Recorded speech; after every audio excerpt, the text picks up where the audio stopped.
Hey y'all, this is Shon Gerber with Reduce Cyber Risk, and this is part of my CISSP Exam Questions RCRE Echo 007 James Bond. Yes, that's it. 007. No, this is on Domain 2, Asset Security. Again, these are part of the CISSP Exam Questions provided by Reduce Cyber Risk, which are a great complement if you have a fine wine for my domain training that I have on Udemy. Domains 1 through 8 are all available to you on Udemy. Just go check them out. And these follow directly with the training that you would receive by going to udemy.com. All right, let's roll into it. Classification process. Okay, what aspects are part of the classification process? A, identify an owner. B, determine how the data will be classified or labeled. C, build out an exception process. Or D, all of the above. Again, what aspects are part of the classification process?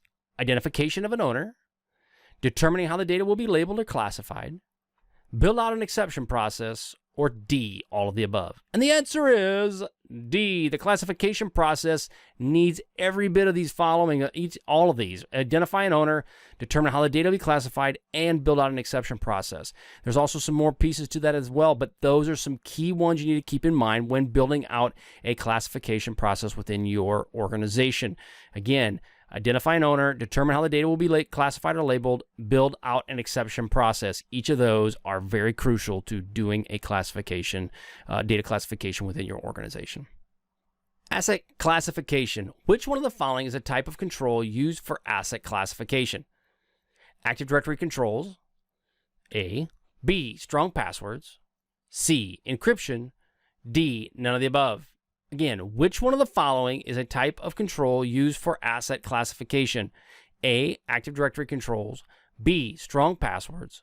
C. Encryption. Or D. None of the above. The answer is C. Strong encryption is a great asset control used for asset classification. You need to consider encryption when you're dealing with a asset controls for your asset classification. Not saying asset multiple times, but basically what it comes right down to it is if you're going to need to put a control on your asset to make sure that something hasn't happened to it, encryption is a great thing to do. Asset ownership. What is the most important first step when determining asset ownership? A. Determine who is the owner for the asset and or the data. B. The location of the data.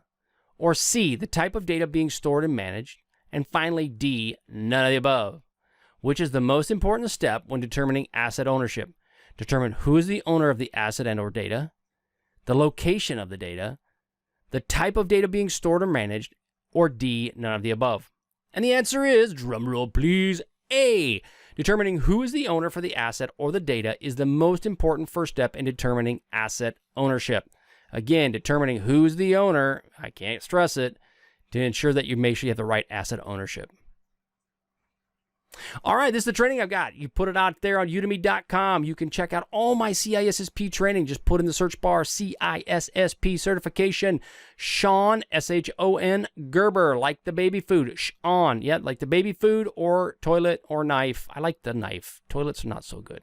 But yeah, they're useful, but yeah, I'd rather prefer to be known as somebody that's got a knife kind of guy, not a toilet kind of guy. Yeah, anyway, go to udemy.com. Check it out, CISSP Certification. All of these questions come from my training. Domains 1 through 8. They're constantly being modified and updated and added to. Or check it out at reducecyberrisk.com. That's it's actually /CISSP-training. That's reducecyberrisk.com. CISSP-training. All right, we'll catch you on the flip side. See ya.